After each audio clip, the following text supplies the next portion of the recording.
Hi guys, this is now my next video on this so-called NATO tour through the Balkans, through Montenegro. I hope you can hear me very well. I'm in Risan now. I was now some time traveling here. It's the beautiful harbor of Risan. I have my sunglasses on. It's really very hot, and I hope you can listen well and you can see me and understand me. This is the Bay of Kotor. This is Risan. It's not the most beautiful town, but it's beautiful, ancient, full of architectural heritage of Roman times. It was the bay basically where Teuta, she was the queen of the Illyrians. She committed suicide when the Romans conquered this bay in the 3rd century before Christ. And it's one of the most beautiful bays in the world. I really love it. Over there is Morin, over there Perast, and then Kotor, Herceg-Novi. These are really beautiful places, and there is a lot to be done still. Here for example, the shopping center, if anybody has money to invest, the harbor here could be very nice, and this village is also a very nice place. So I think it's actually amazingly beautiful, and I'm really very surprised that the European Union has no intention to take Montenegro into the EU very fast, as I propose so often, and I clearly calling to. And we are now in July. It was just the Prespa Dialogue Forum and the Western Balkan Digital Summit with the EU, with Mrs. Merkel and Macron, just on Monday the 5th. And I'm now recording this video as a response to all these activities. And I can just call, I really lack any understanding for the slow speed, why we don't accept this beautiful NATO country in the European Union in 2024.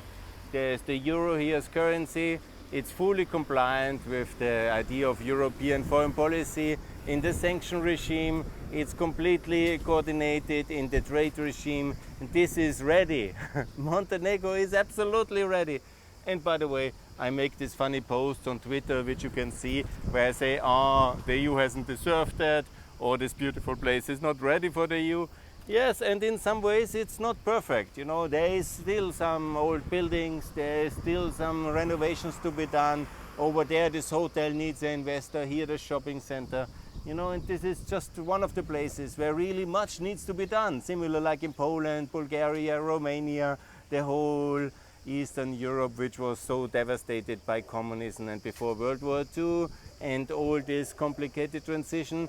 They have all deserved to be in the European Union. If they join the West fully and freely, that means that they also join NATO and comply with our sanction regime. And Montenegro, by the way, does this.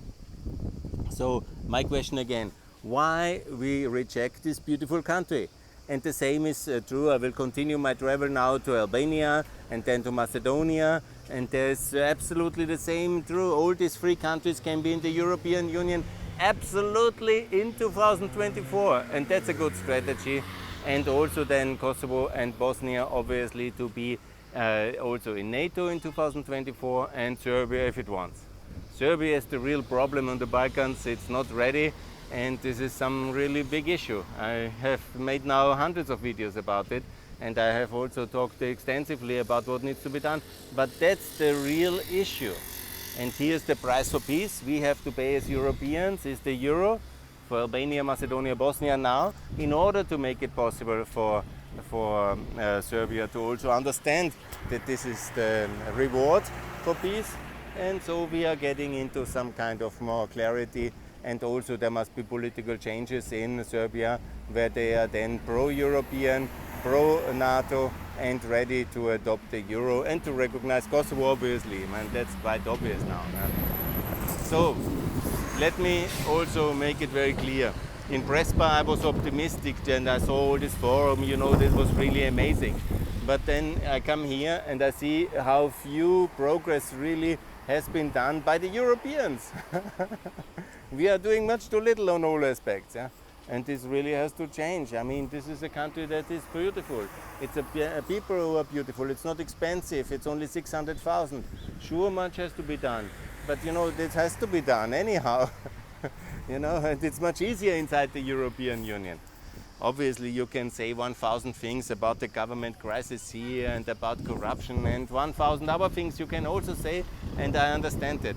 But you know, there must be a moment where there is decency and where there is some kind of end to this non-ending and ever complicated kind of story that enlargement takes for decades now. I've made this slide, I think it was beautiful. We have now since 2013 Croatia, just over there, here's Prevlaka, then Herceg Novi. There we have made the effort for Croatia, it worked very well.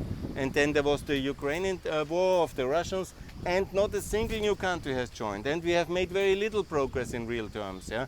Here we have made progress, but in EU, in accession, in real membership, I mean, it's a disgrace. I really wonder what's going on in the European Union. I think there's something really brain dead, as Mr. Macron said, not in NATO, because this is NATO. Macedonia is NATO. Albania is NATO since 2009. NATO is working. It's the EU that is brain dead. Yeah? The EU doesn't know what to do. And here we have the real problem, actually, this kind of incapacity of the European Union to enlarge. And so everybody is completely annoyed. People lose hope, and then they run and leave the country, obviously. And that's something I think we have to understand, and we have to also change. And all these people who are concerned about migration towards the European Union, it's enlargement, which makes this the European Union, which gives hope and which gives this prosperity and an unprecedented level of financial support as well for these countries. I have now talked to many people here, and this week I'm here who are in the construction industry, and how hard they hit by Corona, how little the government has been able as well to support them, and how desperate the situation was in these last 1.5 years. After now the season is much better, obviously, than the 2020 season, but still it's a significant problem. And investment will pick up, there is no doubt, and it will come back, this country. But much better, much faster, in 2024!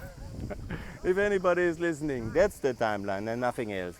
So we really have to accelerate here, and even when Merkel says this now and Ursula says this now, it's really not enough. You have to go to a new level of speed. Yeah?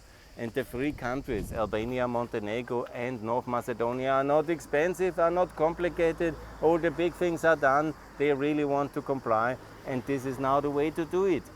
And I call on the European Union, get ready and make all these efforts. It's not complicated. We did it for Croatia. We can do it for the three smaller countries here in the Southern Balkans as well. And by the way, it's beautiful here. It's amazing. It's EU, if you want, EU. And this, I think, we have to get ready to get going, and it's absolutely the way to get this done now. And I hope that there will be more wisdom in the European Union in this year, 2021, after the big shock of Corona is hopefully now settled, and then to really get going and have the results done. If it's only Montenegro, at least it's one result, 28th member state. That's for me the most important. Yeah? That's the conditio sine qua non that Montenegro goes to the EU. But if then it's Albania attached to it, and Macedonia, good NATO allies, where the political party system is transformed, where the cohesion is there, where the reforms are there, and obviously 1,000 things need to be improved as well in Austria. So we have to get this done now, and that's important. And then also to settle the issues with Kosovo and Serbia.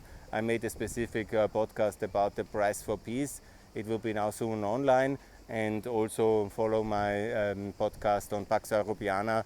I explain all the issues on the Balkans. I will now in this video podcast for the summer show the various beautiful NATO countries here, and also go to Kosovo and show some of the beauty of that beautiful country, and especially work for Montenegro, Macedonia and Albania, that these three countries, they have now to manage their accession as we did it for Croatia. It's a decade later, it's the right time to get all this done for the three NATO allies, and everybody else work on NATO membership first, and of course on the Euro, on WTO membership. These are important issues for Kosovo, Bosnia and for Serbia first to settle. And I will also make a specific video about what's the price for peace for Serbia, what the offer we can do and what offer we should do. And this will be called the price for peace for Serbia. And I will do it in a separate second video about the Euro as the price for peace for Serbia.